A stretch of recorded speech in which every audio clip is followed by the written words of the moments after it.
നമസ്കാരം. സുഭാഷിതം ഡിജിറ്റൽ ചാനലിലേക്ക് സ്വാഗതം. ഈ ചാനൽ എല്ലാവരും കാണുകയും സബ്സ്ക്രൈബ് ചെയ്യുകയും ഞങ്ങൾക്കാവശ്യമായ എല്ലാ പ്രോത്സാഹനവും സാമ്പത്തികം ഉൾപ്പെടെ നൽകുകയും വേണം. ഗൂഗിൾ പേ നമ്പർ വെച്ചിട്ട് സംഭാവന നൽകുക, പരസ്യങ്ങൾ നൽകുക, നിങ്ങളുടെ വിഷയങ്ങൾ അറിയിക്കുക. സമകാലിക രാഷ്ട്രീയ, സാമൂഹ്യ, പാരിസ്ഥിതിക, സാംസ്കാരിക വിഷയങ്ങളെല്ലാം ഞങ്ങൾ ഇതിൽ പരിഗണിക്കുന്നുണ്ട്. അതുപോലെ തന്നെ ഇതിനകത്ത് നിങ്ങൾ മെമ്പർഷിപ്പ് എടുക്കണം. മെമ്പർഷിപ്പ് എടുക്കുമ്പോൾ 3 ടൈപ്പ് മെമ്പർഷിപ്പ് ഉണ്ട്. അത് ജോയിൻ എന്ന കോളത്തിൽ അടിച്ചു കഴിഞ്ഞാൽ നിങ്ങളൊരു ഐക്കണിൽ അടിച്ചു കഴിഞ്ഞാൽ നിങ്ങൾക്ക് അതിൻ്റെ ഡീറ്റെയിൽസ് കിട്ടും. രാഹുൽ മാങ്കൂട്ടത്തിൽ ഒരു ചെറുപ്പക്കാരൻ കേരളത്തിൽ രാഷ്ട്രീയത്തിൽ വളർന്നു വന്നു. സ്വാഭാവികമായും രാഹുൽ മാങ്കൂട്ടത്തിനെ പോലുള്ള ഒരാൾ ഈ അടുത്ത കാലത്തും അങ്ങനെ ഒരു നേതാവ് വളർന്നിട്ടില്ല. ഷാഫി പറമ്പിൽ മറ്റൊരു തരത്തിൽ വന്നതാണ് യൂത്ത് കോൺഗ്രസ്. DYFIയിലാവട്ടെ SFIയിലാവട്ടെ. ഒരു കാലഘട്ടത്തിലാണെങ്കിൽ MA ബേബി SFIയുടെ അഖിലേന്ത്യാ പ്രസിഡന്റ്,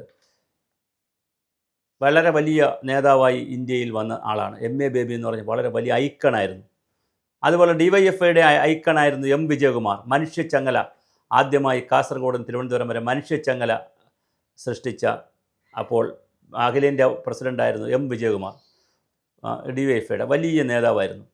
പിന്നെ TJ ആഞ്ചലോസ് വലിയ നേതാവായിരുന്നു. അങ്ങനെ പിന്നെ തോമസ് ഐസക്ക് സംസ്ഥാന കമ്മിറ്റി വന്നതാണ്. അങ്ങനെ വലിയ SFIയിലൊക്കെ ഉള്ളപ്പോൾ വലിയ നേതാവൊന്നുമില്ല. അതേസമയം പിന്നെ ഉള്ള നേതാവ് സുരേഷ് കുറുപ്പ് വളരെ വലിയ നേതാവായിരുന്നു. രോമാഞ്ചമായിരുന്നു ആളുകളുടെ. അപ്പോൾ അങ്ങനെ ഒരുപാട് നേതാക്കളുടെ പിന്നെ ജെയിംസ് മാത്യു, വടക്കോട്ടുള്ള ഇരിക്കൂറിലുണ്ടായിരുന്ന ജെയിംസ് മാത്യു SFI രംഗത്ത് വന്നിട്ടുള്ള, അങ്ങനെ ശിവൻകുട്ടി ഒരു കാലഘട്ടത്തിൽ SFIയുടെ ഐക്കണായിരുന്നു. അപ്പോൾ SFIയുടെയും DYFIയുടെയൊക്കെ ശർമ്മ, അതുപോലെ അങ്ങനെ S ശർമ്മ വന്നിട്ടുണ്ട്. ഇങ്ങനെ ഞാൻ പേരിങ്ങനെ ഓരോന്നായിട്ടെടുത്ത് എനിക്ക് പറയാൻ കഴിയുന്നില്ല. അങ്ങനെ ഐക്കണുകൾ ഒരുപാടുണ്ടായിട്ടുണ്ട്, കേരളത്തിൻ്റെ യുവ ഐക്കണുകൾ. അതിലൊരു വളരെ പ്രധാനപ്പെട്ട യുവ ഐക്കണായിരുന്നു രാഹുൽ മാങ്കൂട്ടത്തിൽ. സൗമ്യനായ നേതാവ്, നല്ല മിടുക്കനായിരുന്നു, നന്നായി വായിക്കും. എഴുതുമോയെന്ന് എനിക്കറിയില്ല, അദ്ദേഹത്തിൻ്റെ എഴുത്തൊന്നും ഒന്നും കണ്ടിട്ടില്ല, പക്ഷെ നന്നായി വായിക്കും. കാരണം അത്രയും അറിവുണ്ടെങ്കിൽ അദ്ദേഹത്തിന് പറയാൻ കഴിയുള്ളൂ. ചാനൽ ചർച്ചകളിൽ കെങ്കേമൻ, എതിരാളിയെ മലർത്തിയടിക്കും, വല്ലാത്ത രൂപത്തിൽ കയറിയടിക്കും. അതിനൊരു കാര്യമില്ല. കരിങ്കാലി കരുണാകരൻ എന്ന് വിളിക്കാനും, കരുണാകരൻ്റെ മകളെ പിതൃശൂന്യ എന്ന് പറയാനും, കല്യാണിക്കുട്ടിയൊക്കെ അമ്മയെ പറയാനും, എടാ പിണറായി എന്നൊക്കെ വിളിക്കാനൊക്കെ കഴിയുന്ന അപൂർവത്തിലപൂർവമായിട്ടൊരു ലെജൻഡിനെ പോലെ കരുത്തനായി വന്ന ആളാണ് രാഹുൽ മാങ്കൂട്ടത്തിൽ.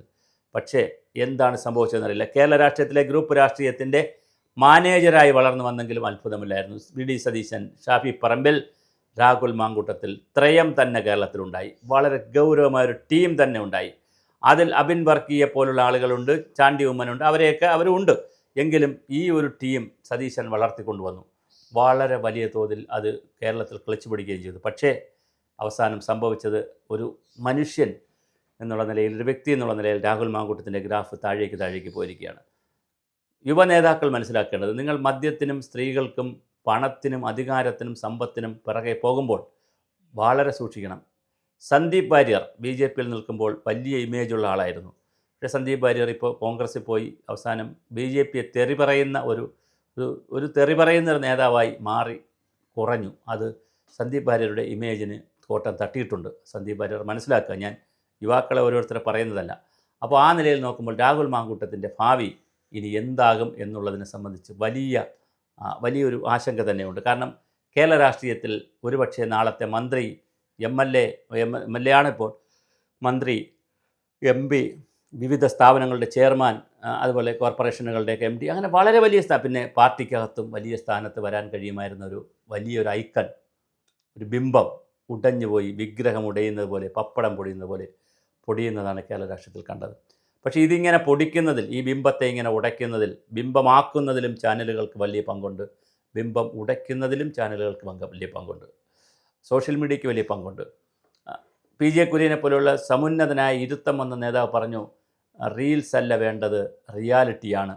പക്ഷേ അദ്ദേഹത്തെ കൊല വിളിച്ച് പൊങ്കാലയിട്ടു. അവസാനം സംഭവിച്ചതെന്താ? അദ്ദേഹം പറഞ്ഞെടുത്ത് കാര്യങ്ങളെത്തി, എല്ലാം ഒരു റീൽസ് പോലെയായി. രാഹുൽ മാങ്കൂട്ടത്തിൽ വലിയൊരു റീൽസായി മാറി. അവസാനം റിയൽ ലൈഫിൽ അദ്ദേഹം ഒന്നുമല്ലാത്ത രീതിയിലേക്ക് പോയിക്കൊണ്ടിരിക്കുന്നു.